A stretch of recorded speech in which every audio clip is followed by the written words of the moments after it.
기대치가 있었고, 저 사람은 거룩할 거야 혹은 저 사람은 정직할 거야 라고 하는 존중과 배려가 있었습니다. 하지만 지금 우리가 살고 있는 이 시대는 어떻습니까? 그리스도인이라고 얘기를 할 때 이전과 같이 존중과 배려를 받는 사회는 아닌 듯합니다. 이제는 그리스도인이라고 이야기를 하면 사람들에게 미움을 받고 심지어는 모욕을 받는 시대를 우리가 살아가고 있습니다. 그리스도인이라고 하는 그 정체성의 가치가 많이 낮아졌다고 생각을 합니다. 세상 사람들만 그리스도인들에 대해서 이렇게 생각을 하겠습니까? 아닙니다. 우리 스스로도 이와 같이 우리가 가지고 있는 그리스도인이라고 하는 정체성을 낮게 여기는 듯합니다. 이제는 사회에서 당당하게 나는 그리스도인입니다, 나는 교회를 다니고 있습니다, 나는 교회의 집사입니다, 장로입니다, 권사입니다 라고 밝히는 것이 참 많이 꺼려지는 사회를 우리가 살아가고 있습니다. 심지어 코로나가 왕성할 때에는 이러한 모습도 보았습니다.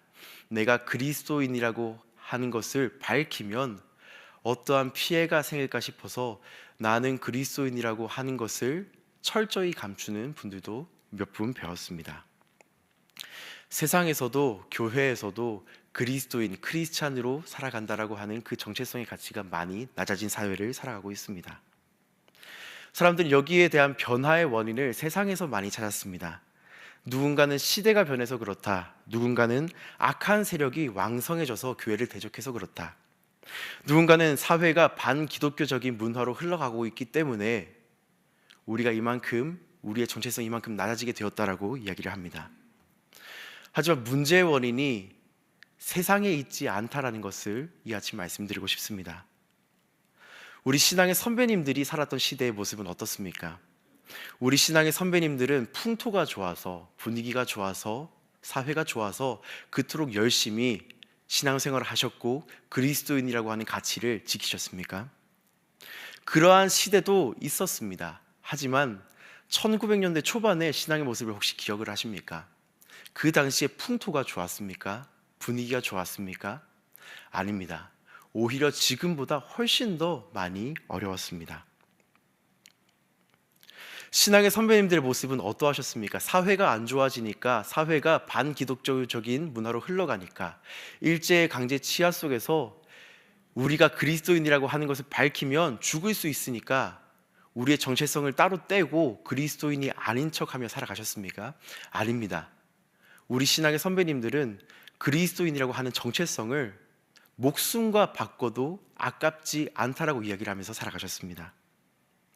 만약 우리 신앙의 선배님들이 사회가 안 좋으니까, 분위기가 안 좋으니까 나는 잠깐 그리스도인이라고 하는 것을 숨겨야겠다라고 한다면 오늘 우리는 이 자리에서 어쩌면 예배를 드리고 있지 못할지도 모르겠습니다. 그 척박함, 아니 위험한 사회 속에서 우리 신앙의 선배님들은 신앙을 포기하지 않았습니다. 오히려 더 당당하게 자신이 그리스도인이라고 하는 것을 드러내셨습니다. 옥에 갇히는 것도 개의치 않았고 심지어는 목숨마저도 내놓는 것을 아깝지 않았습니다. 왜 그렇습니까? 바로 우리의 신앙의 선배님들은 예수 그리스도를 통하여서 받은 은혜로 말미암아 이제 내 정체성이 이 땅에 사는 사람이 아니라 하늘 시민권자라고 하는 사실을 분명히 깨달았고 그것을 마음에 품고 삶에서 살아갔기 때문입니다. 나의 주인은 세상이 아니라 오직 하늘 아버지라고 하는 사실을 분명히 마음속에 갖췄기 때문에 그리스도인이라고 하는 정체성을 마음속에 품고 살아가셨던 것입니다. 상황이 바뀌었기 때문에, 세상이 바뀌었기 때문에 우리의 모습이 바뀐 것이 아닙니다. 그리스도인이라고 하는 정체성의 가치가 바뀐 것이 아닙니다. 오늘 우리 마음속에 중심이 흔들렸기 때문에 그리스도인이라고 하는 정체성의 가치가 바뀐 것입니다. 오늘 말씀에도 동일한 지적을 합니다. 1절 말씀을 보면 사실 이 이야기가 어려운 문장으로 시작을 합니다. 사도 바울이 이야기를 합니다. 그런즉 우리가 무슨 말을 하리요? 은혜를 더하게 하려고 죄에 거하겠느냐? 죄를 짓고 용서를 받으면 은혜의 기쁨을 누릴 수 있습니다. 하지만 그 은혜의 기쁨을 더욱 풍성히 누리고자 죄를 짓는 사람이 있겠습니까? 라고 하는 말이 안 되는 질문을 사도 바울이 던지고 있습니다. 자칫 잘못 생각하면 맞는 것 같이 보이기도 합니다. 죄를 짓는 사람에게 하나님께서 많은 은혜를 베풀어 주시고 은혜를 누릴 때 얻는 풍성한 기쁨이 있기 때문에 기쁨을 풍성하게 누리기 위해서는 죄를 지어야 하겠다라고 하는 잘못된 논리가 성립되는 듯 하기도 성립되어 보이기도 합니다. 하지만 이것은 두 가지 면에서 잘못되었습니다. 첫 번째는 은혜의 본질이 잘못 설정되어 있습니다. 그리고 두 번째는 자기 자신의 정체성을 바르게 알지 못하기 때문에 이러한 회개망측한 질문을 던질 수밖에 없다고 생각을 합니다. 먼저 은혜는 무엇입니까? 하나님께서 우리에게 베풀어 주시는 은혜의 본질은 무엇입니까? 하나님께서 우리에게 왜 은혜를 베풀어 준다고 생각하십니까? 그저 이 땅에서 행복한 삶을 살라고 하나님께서 은혜를 베풀어 주십니까? 즐거운 삶을 살라고 하나님께서 우리에게 은혜를 베풀어 주신다고 생각을 하십니까? 그렇다면 한 가지 질문을 드리고 싶습니다. 우리는 이 땅에서 죽지 않고 영원히 살아가는 존재들입니까? 우리는 이 땅에서 영원토록 죽지 아니하고 살아가는 존재들입니까? 라고 하는 질문을 드리고 싶습니다. 하나님께서 우리에게 은혜를 주시는 이유는 한 가지입니다. 바로 우리의 기초를 아예 바꾸기 위함입니다. 하나님께서 죄인에게 은혜를 베풀어 주시는 이유는 우리로 하여금 이 땅에 기반을 두는 것이 아니라, 이 땅에 시선을 두는 것이 아니라 하나님 아버지께서 계신 그 나라를 바라보게 하기 위해서 은혜를 베풀어 주십니다. 이를 성경 곳곳에서 증언하고 있지 않습니까?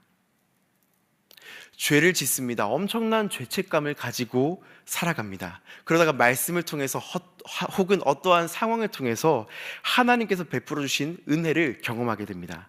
그러면 어떻게 변하게 됩니까? 바로 주님을 바라보게 됩니다. 주님을 바라보다 보면 어떻게 변하게 됩니까? 조금 더 나아가 주님을 사랑하게 됩니다. 나 같은 죄인도 주님께서 사랑해 주시는구나. 주님, 어찌 이렇게나 저를 사랑하십니까? 라고 자연스레 고백하게 됩니다. 두 번째로, 정체성을 바르게 인식하지 못하기 때문에 이러한 회개망측한 질문을 맞는 질문이라고 생각을 하며 던지게 됩니다. 우리의 정체성은 무엇입니까? 성경에서 여러 가지 표현을 사용하고 있지만 오늘 성경 본문에서는 두 가지를 이야기하고 있습니다. 첫 번째는 그리스도와 연합하여 죄에 대하여 죽은 사람, 두 번째, 그리스도와 연합하여 부활에 참여하여 새 생명을 얻은 사람이라고 이야기를 하고 있습니다. 예수님을 만나기 전 우리의 정체성은 무엇인지 아십니까? 바로 죽기로 확정된 사람들이었습니다. 왜 그렇습니까? 성경은 이에 대해서 명확하게 못을 받고 있기 때문입니다. 죄의 삭은 사망이다라고 못을 받고 있기 때문입니다. 성경에서 말하는 사망이란 영원한 죽음을 의미합니다. 바로 심판대 앞에서 우리가 받게 될 그 영원한 죽음을 의미합니다. 그런데 예수님께서 오셔서 십자가 위에서 대신 죽어주심으로 말미암아 우리 죄값을 대신 치러주십니다. 예수님 안에 있는 우리는 죄의 삭스로 죽게 된 사람이 아니라 죄에 대하여는 죽고 하나님께 대하여는 산 사람이 되었습니다. 병원에서 시한부 인생을 살고 있는 시한부를 선고받은 사람들이 가지는 유일한 소원이 어떤 것인지 혹시 아시겠습니까?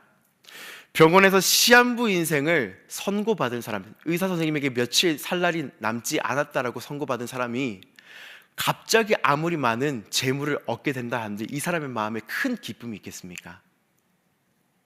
갑자기 세상에서 자신의 이름이 아무리 유명해진다 한들 이 사람에게서 큰 기쁨을 찾아볼 수 있겠습니까?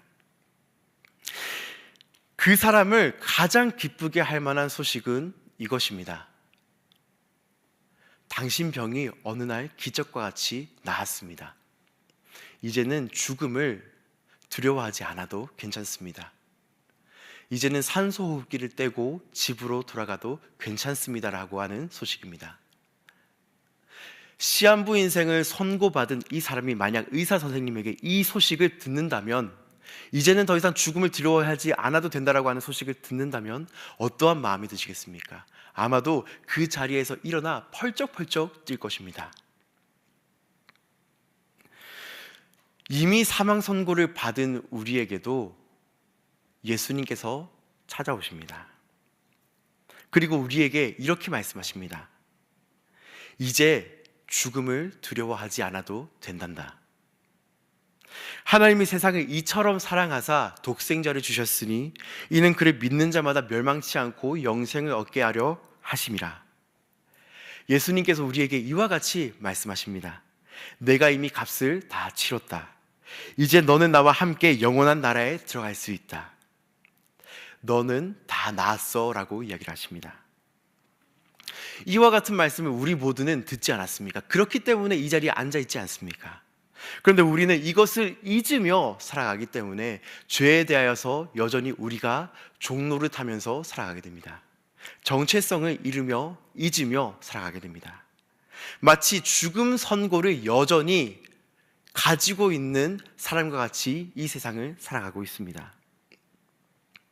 처음에 말씀드렸던 바와 같이 사회가 변화였기 때문이 아니라 우리 마음의 중심이 변화였기 때문에 우리가 예수님께 받은 그 은혜의 가치를 잊어버렸기 때문에 우리가 이 세상에 살면서 죄에 대하여 여전히 산 사람과 같이 살아가기 때문에 우리의 정체성의 가치를 우리 스스로 바닥에 떨어뜨리고 있는 것입니다. 그러면 이제 우리에게 이러한 질문이 생깁니다. 그렇다면 이제 우리는 문제가 무엇인지 깨달았습니다. 이제부터 나는 어떻게 살아야 하겠습니까? 라고 하는 질문이 생깁니다. 우리는 우리의 정체성을 다시 한번 바르게 기억해야만 합니다. 우리는 이 세상에 영원히 살 것이 아니라 이 세상은 우리의 영원한 본향이 아니라 우리는 이 땅을 나그네와 같이 지나가는 사람이라는 사실을 기억해야만 합니다. 이 땅에 영원히 살 사람들이 아닙니다. 죄인에게 영원한 죽음을 맞이할 수밖에 없고 그것을 조금이라도 잊기 위해서 가진 노력을 하지 않아도 된다라는 사실을 기억하며 살아가야 합니다. 영원한 죽음의 두려움을 잊기 위해서 어떻게든 노력해야 했던 옛날 모습은 이제 내 모습이 아니라는, 내 진짜 모습이 아니라는 사실을 기억하며 살아가야 합니다. 그럴 때 어떻게 됩니까? 바로 주님을 사랑하게 되고 더 나아가 말씀에 순종하게 됩니다. 주님께서 나를 사랑하시기에 영원한 죽음을 두려워하지 않아도 된다라고 하는 사실을 깨닫게 되면 이제 주님을 사랑하게 됩니다. 그리고 주님을 사랑하게 되다 보면 자연스레 죄를 거절하게 됩니다. 왜 그렇습니까? 성도님들께서도 지금 결혼하신 지 오래되셨지만 결혼하기 이전에 연애하셨던 순간이 있으셨을 거라고 생각을 합니다. 그리고 신혼의 순간이 있으셨을 거라고 생각을 합니다. 신혼의 순간에 마냥 행복하지는 않으셨을 거라고 확신합니다. 수많은 분들에게 제게 말씀해 주시기 때문입니다. 신혼에는 많이 싸운다고도 이야기를 하십니다. 그 이유는 무엇입니까? 바로 다른 인생을 한평생 살아오던 두 사람이 만나게 되기 때문입니다. 내가 좋아하는 것 모두를 상대방이 좋아하지는 않을 수 있기 때문입니다. 내가 좋아하는 것을 상대방은 싫어할 수 있습니다. 그럴 때 갈등이 생깁니다. 하지만 시간이 지나면 지날수록 이 갈등이 점점 사그라들게 됩니다. 왜 그렇습니까? 그것은 바로 내가 상대방에게 조금씩 맞춰지기 때문입니다.